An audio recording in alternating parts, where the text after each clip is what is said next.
with Avengers Endgame having come come to us now, marking a true great moment of the MCU, slight question remains of where do they go from here? I mean, this isn't the end of the MCU by any means. I mean, they've still got plans to go further into the future with set movies for Spider-Man: Far From Home, Guardians of the Galaxy Volume 3. They also got the Eternals, and they also have with their with Disney's acquisition of Fox, it's kind of inevitable that in the next few years or so they're going to make plans to release their own versions of characters like Fantastic Four and the X-Men. But yeah, there is still a slight thing of after the majesty that was Endgame, where exactly do you go from there? So today I'd actually like to talk about a few characters or a few directions or movies that maybe the MCU should consider bringing in. I mean, they probably won't, but yeah, might be fun to see. Now, I'll start off with the ones that are probably most likely to happen, and that's following on from the end of Endgame. We've already got a sequel planned for Spider-Man, but I feel it's pretty safe to assume they'll also want to bring out sequels to Doctor Strange, Black Panther, and presumably Captain Marvel, given that all of those characters all have only had one solo movie so far, and those are, of course, those are good characters, those were good movies, and presumably they want to continue on with them. To which I do have a character that I would like to appear in Doctor Strange too, but I'll get to that. But on to the characters that I feel that maybe the MCU could start introducing. First off, Dane Whitman, also known as the Black Knight. The fact that Endgame introduced time travel into the MCU, it does provide a few more open opportunities. I feel they could use this time to introduce the character of Black Knight. Black Knight is essentially a legacy hero or a legacy character who's had many different forms down the line. You've had there's a version from the medieval period, Sir Percy. There's also an evil version, Nathan Garrett. But the one that I feel that they should maybe focus on if they want to bring Black Knight into the MCU would be Dane Whitman, as he is the one who, in the comics at least, has served alongside the Avengers. Black Knight, he's basically like a knight who wields something called the Ebony Blade that gives him his power and his position. So I feel it's a bit of a risky move to bring this character in, but I feel they could do it justice. Next one on the list, Mark Spector, aka Moon Knight. Think if Bruce Wayne didn't embrace his fear of bats, but instead had a moon theme, and you pretty much got it. I mean, I did see a video, I think it was from either Looper or What Culture a while ago, saying why the MCU won't do Moon Knight, but I don't know, it's been a few years since that, and I feel like maybe if they wanted to go somewhere new, they could maybe bring Moon Knight in. Brian Baddock, also known as Captain Britain. This one might sound a little bit odd, but apparently this is actually a character in Marvel Comics. There is supposedly a character called Captain Britain. And honestly, of course, spoilers ahead for anyone who hasn't yet seen Endgame, but for those who have seen it, you'll know what happens towards the end with Steve Rogers. So maybe bringing in Brian Baddock in may be a nice change of pace.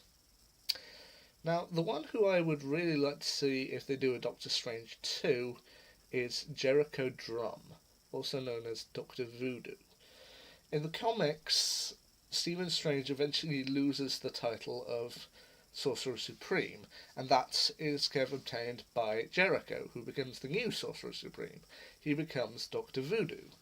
And honestly, I feel that might be a nice thing to see. I mean, it's already pretty inevitable that in either Doctor Strange 2 or Doctor Strange 3, if they decide to go that far, he'll have to face off against Mordo, so maybe he could use some backup in the form of Dr. Voodoo. Next one up, Richard Rider, also known as Nova. Now, in the first Guardians of the Galaxy movie, we were already introduced to the Nova Corps. So this one seems like a logical step. Why not bring in one of the famous characters from the Nova Corps, i.e., in this case, Richard Rider? I feel it could be a good one. There's also another one who they brought in recently, but I can't remember the name at the moment. But yeah, why not introduce Nova? Give him a solo movie. With Disney's recent acquisition of Fox, they have gained rights back to Fantastic Four and the X-Men, but also seemingly they may have gained access back to Namor. This is supposedly the first Marvel Comics superhero they introduced. Think kind of like Marvel's version of Aquaman, although I think Namor came first. King of the Sea, King of Atlantis. Yeah, well, I mean, DC's Aquaman, I admit, was actually pretty good. So to see Marvel do their version of Atlantis and the undersea world, that might be good to see. And hey, if another one to add to the list, if they really want to go far, bring in Namor and also bring in Stingray, i.e. Dr. Walton Newell. That one might be a little bit tricky. I'm not entirely sure what Stingray is, whether he's an android, whether he's a man in a suit. I'm not entirely sure of the specifics, but yeah, I feel if they did an underwater movie, with Marvel, they could do Stingray and Namor. They could do some good stuff. Finally, I'd like to talk about two specific villains. With Thanos having been vanquished, we're all looking to see who the next big bad of the MCU will be. People have stated that with the merger of Fox and Disney, maybe they'll bring in Galactus also, which might be good to see in time. But two villains who I'd like to possibly see in that role. Firstly, Kang the Conqueror. I only re-encountered this character in Lego Marvel Super Heroes 2, but I feel he can be a good fit after Thanos. His basic deal is dealing with time. He's able to use time to his magnificent effect.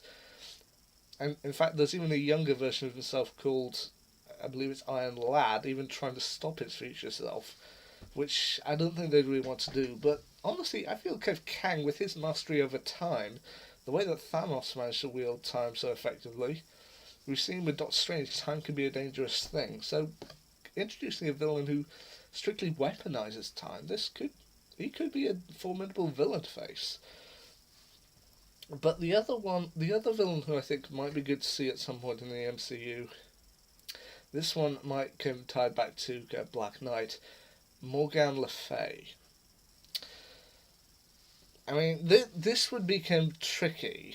Morgan Le Fay, the famous half sister of King Arthur, and she apparently has gone up against the Avengers several times in the comics. So I feel if with time travel being introduced now, I know they may want to focus on the cosmic side of things for a while, but honestly, Morgan Le Fay I feel could be a pretty decent villain to see.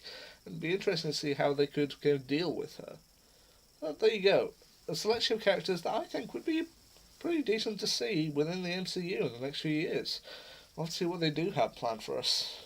Until then, see ya.